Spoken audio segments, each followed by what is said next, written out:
Assalamualaikum warahmatullahi wabarakatuh. Shalom, salam sejahtera untuk kita semua. Pada pertemuan ini kita akan membahas materi tentang sistem pendukung keputusan. Pengambilan keputusan memainkan peran kunci dalam pekerjaan manajerial. Para manajer seringkali harus mempertimbangkan sejumlah besar data, mengekstrak dan mensintesis hanya informasi yang relevan, serta membuat keputusan yang akan menguntungkan organisasi. Seiring dengan bertambahnya jumlah data yang tersedia, kebutuhan akan alat berbasis komputer untuk membantu para manajer dalam proses pengambilan keputusan juga makin meningkat. Dalam mempelajari materi ini, mahasiswa diharapkan dapat memahami, pertama, konsep dasar sistem pendukung keputusan. Kedua, berbagai peran dalam sistem pendukung keputusan. Ketiga, biaya dan manfaat sistem pendukung keputusan. Sistem pendukung keputusan adalah sistem informasi berbasis komputer yang bersifat interaktif dan dirancang untuk membantu pengambil keputusan dalam memilih solusi terbaik di antara berbagai alternatif. Tujuan utamanya adalah meningkatkan efektivitas proses pengambilan keputusan dengan menyediakan informasi yang relevan dan kemampuan evaluasi alternatif solusi secara sistematis.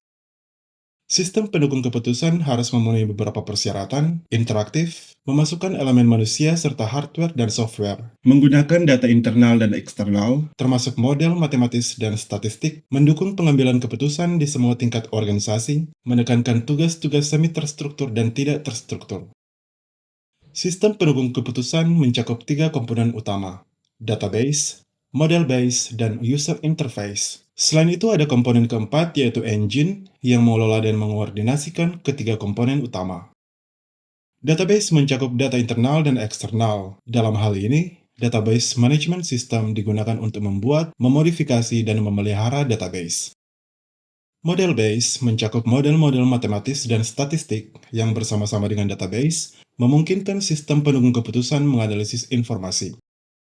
Model yang dimaksud adalah representasi dari situasi kehidupan nyata.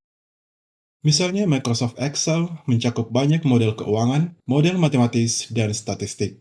Excel menyebutnya sebagai fungsi. Para pengambil keputusan juga dapat membangun model mereka sendiri dari awal.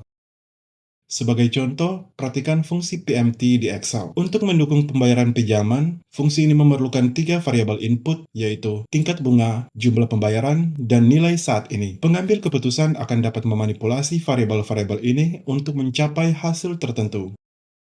Contoh lain, break-even point. Jika biaya tetapnya Rp10 juta, biaya variabelnya Rp150.000 per unit, dan harga jual adalah Rp250.000 per unit, maka break-even point-nya adalah 100 unit. Di bawah angka ini, organisasi akan kehilangan uang, dan di atas angka ini, organisasi akan menghasilkan uang. Model-based management system melakukan tugas-tugas yang mirip dengan database management system dalam mengakses, memelihara, dan memperbarui model di model base. Misalnya, model based management system mungkin menyertakan alat untuk melakukan analisis what if, sehingga model peramalan dapat menghasilkan laporan yang menunjukkan bagaimana perkiraan bervariasi tergantung pada faktor-faktor tertentu. Analisis what if meramalkan dampak dari perubahan dalam satu variabel. Menjawab pertanyaan seperti, jika biaya tenaga kerja meningkat sebesar 4%, bagaimana pengaruhnya terhadap biaya akhir suatu produk? Atau, jika anggaran iklan meningkat sebesar 2%, apa dampaknya terhadap total penjualan? Terakhir, komponen user interface adalah bagaimana pengguna mengakses sistem pendukung keputusan, seperti saat menanyakan database atau model base untuk bantuan dalam pengambilan keputusan. Dari sudut pandang pengguna akhir, interface atau antarmuka adalah bagian penting dari sistem pendukung keputusan dan harus fleksibel serta user-friendly. Karena sebagian besar pengguna sistem pendukung keputusan adalah eksekutif senior dengan sedikit pelatihan komputer, user-friendly sangat esensial. Untuk merancang, mengimplementasikan, dan menggunakan sistem pendukung keputusan, terdapat beberapa peran yang terlibat. Berbagai peran ini meliputi pengguna, perancang manajerial, perancang teknis, dan pembuat model. Pengguna merupakan kategori yang paling penting karena mereka adalah pihak yang menggunakan sistem pendukung keputusan. Oleh karena itu, keberhasilan sistem bergantung pada sejauh mana sistem tersebut memenuhi kebutuhan pengguna. Pengguna tidak hanya berupa individu, tapi juga departemen atau unit organisasi. Perancang manajerial menentukan isu-isu manajemen dalam merancang dan menggunakan sistem pendukung keputusan. Isu-isu ini tidak berkaitan dengan aspek teknologi sistem, melainkan berhubungan dengan tujuan dan kebutuhan manajemen. Peran ini menentukan kebutuhan data, model yang diperlukan, bagaimana model tersebut akan digunakan, dan bagaimana pengguna ingin melihat hasilnya. Apakah dalam bentuk grafis, teks, dan sebagainya. Peran ini menjawab pertanyaan-pertanyaan seperti berikut. Data jenis apa yang harus dikumpulkan dan dari sumber apa? Seberapa baru data yang harus dikumpulkan? Bagaimana harusnya data diatur? Bagaimana harusnya data diperbarui? Dan apa yang harus menjadi keseimbangan antara data yang teragregasi atau jumlah keseluruhan dan data yang tidak teragregasi atau dirinci? Perancang teknis berfokus pada bagaimana sistem pendukung keputusan diimplementasikan dan biasanya menangani pertanyaan-pertanyaan berikut. Bagaimana harusnya data disimpan? Apakah terpusat, terdesentralisasi, atau terdistribusi? Jenis struktur file apa yang harus digunakan? Apakah sekuensial, acak, atau sekuensial terindeks? Jenis akses pengguna apa yang harus digunakan? Menu berbasis seperti query by example atau command line seperti struktur query language. Waktu respons seperti apa yang diperlukan? Langkah-langkah keamanan jenis apa yang harus dipasang? Perancang teknis bisa jadi seorang spesialis komputer atau konsultan dari luar perusahaan dan dapat menggunakan paket sistem pendukung keputusan komersial atau menulis kode sistem dari awal. Pembuat model adalah penghubung antara pengguna dan perancang. Sebagai contoh, selama fase perancangan, pembuat model dapat menjelaskan kebutuhan pengguna kepada perancang manajerial atau perancang teknis. Kemudian selama fase implementasi, pembuat model mungkin menjelaskan output dari analisis regresi kepada pengguna, menggambarkan asumsi yang mendasari model, keterbatasannya, dan kelebihannya.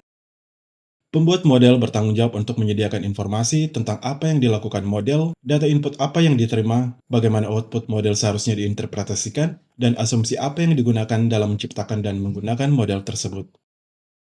Biasanya kebutuhan tentang apa yang seharusnya dilakukan model berasal dari perancang manajerial. Implementasi model dilakukan oleh perancang teknis, dan spesifikasi untuk model berasal dari pembuat model. Pembuat model juga dapat menyarankan aplikasi baru atau berbeda dari sistem pendukung keputusan. Beberapa sistem pendukung keputusan dapat dikembangkan dari sumber daya yang sudah tersedia di organisasi, yang dapat mengurangi biaya, tetapi banyak yang membutuhkan hardware dan software baru.